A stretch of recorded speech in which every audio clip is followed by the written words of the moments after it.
Hello friends, welcome back to my channel. आज मैं बताऊंगी कि मेरा इंटरव्यू एक्सपीरियंस कैसा रहा और मैंने किस तरह से तैयारी की थी और इंटरव्यू में मुझे कौन कौन से क्वेश्चन पूछे गए थे। सबसे पहले तो बात करते हैं सोर्सेस मैंने कौन कौन से फॉलो किए थे इंटरव्यू के लिए।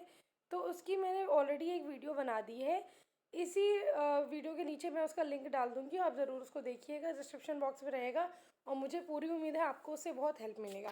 अब मैं बताती हूँ कि क्या क्या चाहिए होता है इंटरव्यू जब आपका होता है। सबसे पहले तो आपको टेंथ अकेडमिक्स का जो जो लगता है वो मैं आपको बताती हूँ। टेंथ, ट्वेल्थ और ग्रेजुएशन आपने जो भी किया रहता है उसकी मार्कशीट चाहिए होती है। टेंथ की marksheet plus past certificate, twelfth की marksheet plus past certificate. Graduation में जैसे मैंने बीटेक किया था तो बीटेक के first year, second year, third year, fourth year सबकी इंडिविजुअल मार्कशीट प्लस एक कंसोलिडेटेड डिग्री जो आती है आपकी वो रहती है। साथ ही साथ आपका कैरेक्टर सर्टिफिकेट भी यहाँ लगता है। ये सब मैंने तैयारी करके ले गई थी। अब होता क्या है, मेरा जो था 8:30 बजे रिपोर्टिंग टाइम थी और मेरा पैनल 8 था। मैं Aryavart bank training staff centre पहुंची। वहाँ पे जब हमारी एंट्री हो जाती है उसके बाद हम लोगों को एक रूम में भेजा गया। रूम में यहाँ पे बहुत ढेर सारे स्टूडेंट्स बैठे। उसके बाद वहाँ पे वॉल पे चिपका था कि कैसे क्या आपको अरेंज करना है, किस हिसाब से डॉक्यूमेंट्स सीरियल वाइज क्या होता है, उस हिसाब से मैंने डॉक्यूमेंट्स अरेंज कर दिया। उसके बाद उन्होंने हमको फिर यहाँ पे एक जगह फिर बैठाया बाहर रखे। ये एक्चुअली हम लोग का नीचे जाके था। वहाँ पे पैनल 5 to 6 to 10 बैठा था और फिर हम लोगों को यहाँ पे फिर ऊपर बुला के फिर हम लोग को ऊपर यहाँ बैठाया। और यहाँ एक रूम था। यहाँ जो रूम था वहाँ आइरिस स्कैन हो रहा था।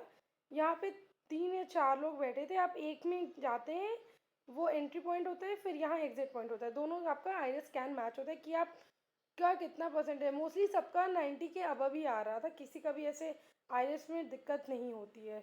इसके बाद फिर आपको भेजा जाता है आपके पैनल वाइज में कि आपका पैनल कहाँ है। आप उसके पहले जाइए डॉक्यूमेंट वेरीफाई करने के लिए।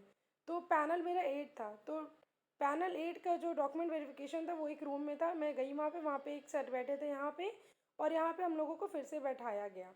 फिर यहाँ पे एक एक करके वो पूछ रहे थे कि आप आइए आप आइए। फिर जब मेरी बारी आई हम गए। फिर मैंने उनको सारी अपनी मार्कशीट दिखाई, सारी ओरिजिनल, सारी फ़ोटोकॉपी, सब कुछ दिखाया। फिर उन्होंने कहा ठीक है। फिर उन्होंने ये पूछने कि आप एनओसी तो नहीं लगाए हैं या आपका कहीं एफिडेविट तो नहीं लगा। तो मेरा ऐसा कोई भी दिक्कत नहीं थी डॉक्यूमेंट से, मेरे सारे डॉक्यूमेंट सही थे। तो उन्होंने कहा ठीक है। फिर उन्होंने हमारा जो डॉक्यूमेंट होता है वो स्टेपल करते हैं और फिर उनको किसी सर के द्वारा भिजवाते हैं ऊपर।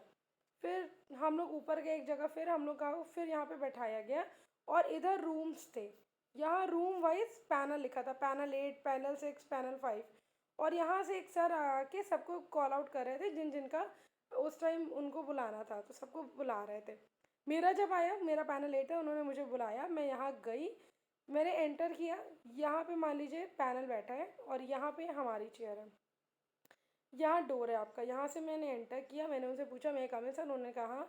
फिर मैं यहाँ आई। मैंने यहाँ खड़े होके, यहाँ पे हमारे कितने मेंबर बैठे थे, 4 बैठे थे, 4 मेल 1 फीमेल। यहाँ साइड में बैठी थी मैम। यहाँ पे सारे मेंबर मेल बैठे थे। मैंने एंड सबको गुड मॉर्निंग किया। मैंने कहा गुड मॉर्निंग सर। फिर मैंने सबको देखा, फिर मैंने कहा गुड मॉर्निंग मैम। उन्होंने कहा गुड मॉर्निंग, उन्होंने कहा बैठिए। मैं सामने बैठी। उन्होंने जो हम तैयारी करके गए थे, सबसे पहले आप तैयारी करते हो अपना इंट्रोडक्शन, क्योंकि हर चैनल आप जो भी फॉलो करोगे वो आपको अपना इंट्रोडक्शन तैयारी करवाएगा अच्छे से कि आप उसमें बोलोगे क्या। लेकिन मैंने जैसे ही बैठी मैं, उन्होंने पूछा कि अच्छा आप कहाँ से हैं। उन्होंने ये नहीं कहा कि इंट्रोड्यूस योरसेल्फ, उन्होंने रैंडम पूछा आप कहाँ से। फिर मैंने बताया। उन्होंने पूछा आपके घर में कौन कौन है, फिर मैंने वो बताया। फिर उन्होंने कहा अच्छा। फिर उन्होंने कहा कि अच्छा यूको बैंक प्राइवेटाइज हो रही है।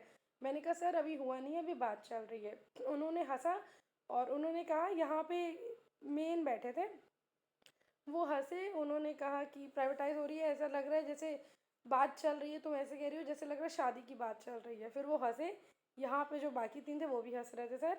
और उसके बाद जो यहाँ पे एक सर बैठे थे उन्होंने कहा गुड, हमने कहा थैंक यू सर। फिर यहाँ पे जो मेन बैठे थे उन्होंने इनसे कहा कि अब आप पूछिए। उन्होंने हमसे पूछा कि रैबी और खारिफ क्रॉप में क्या अंतर होता है। अगर आप आरआरबी का पेपर दे के इंटरव्यू में जा रहे हैं तो आपको रैबी और खारिफ क्रॉप्स के बारे में डिफरेंस ज़रूर आना चाहिए, क्योंकि ये चीज़ वो पेट है, ये तो वो पूछेंगे ही पूछेंगे कि आपको बेसिक पता भी है कि नहीं पता है। मुझे पता था लेकिन मैंने उल्टा बता दिया था इन दोनों का, तो फिर मैंने फिर से सही बताया तो उन्होंने कहा अच्छा ठीक है। फिर यहाँ पे जो सर थे वो बार बार मुझे गुड कह रहे थे। उसके बाद फिर इन सर ने पूछा मुझसे कि अच्छा बताओ नेशनलाइजेशन कब हुआ और आरआरबी नेशनलाइज हो तो दिक्कत क्या है। तो हमको ये बताया गया था इंटरव्यू की तैयारी के दौरान कि आप कोई भी चीज़ वहाँ पे बहुत ज़्यादा रूड वे में नहीं बोलेंगे कि सरकार गलत है या बैंक गलत है या जो हो रहा है वो गलत है। आप एक बहुत न्यूट्रल और बहुत एक डिप्लोमेटिक आंसर आपको देना है। तो मैंने कहा कि सर अभी एक्सपर्ट्स की बात चल रही है और मैं कोई एक्सपर्ट नहीं हूँ, जो एक्सपर्ट है वो बात कर रहे हैं, तो जो भी होगा सबके वेलफेयर के लिए होगा। तो इन्होंने पूछा कि अच्छा तो आपको क्या लगता है लोड नहीं पड़ेगा आरआरबी में। हमने कहा सर अगर गवर्नमेंट कुछ करेगी तो वो सबका सोच के ही करेगी ना सर, ताकि आपको भी दिक्कत ना हो हम लोग को भी दिक्कत ना हो। तो उन्होंने कहा अच्छा ठीक है। फिर यहाँ पे जो मेन थे इन्होंने इनसे कहा कि अच्छा अब आप कुछ क्वेश्चन पूछिए। तो जो यहाँ वाले सर थे वो मुझसे पूछे नेशनलाइजेशन कब हुआ था, मैंने उनको बता रही थी।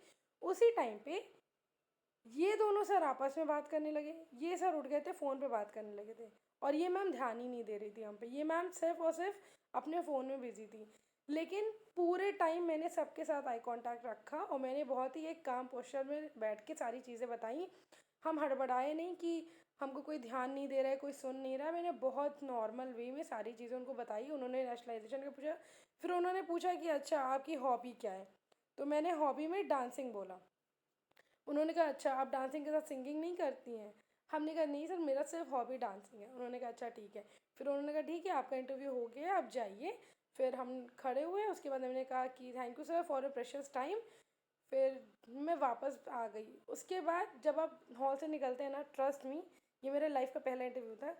तो जब आप हॉल से निकलते हैं ना, मैं एकदम ब्लैंक थी कि अंदर क्या हुआ, मैंने क्या बोला, क्या जवाब दिया, कैसे मैंने अपने आप को रिप्रेजेंट किया, कुछ नहीं आता। फिर धीरे धीरे धीरे धीरे जब तक घर आए थे हम तब तक हमें सारी चीज़ें याद आ गई थी कि एक्चुअली में हुआ क्या था।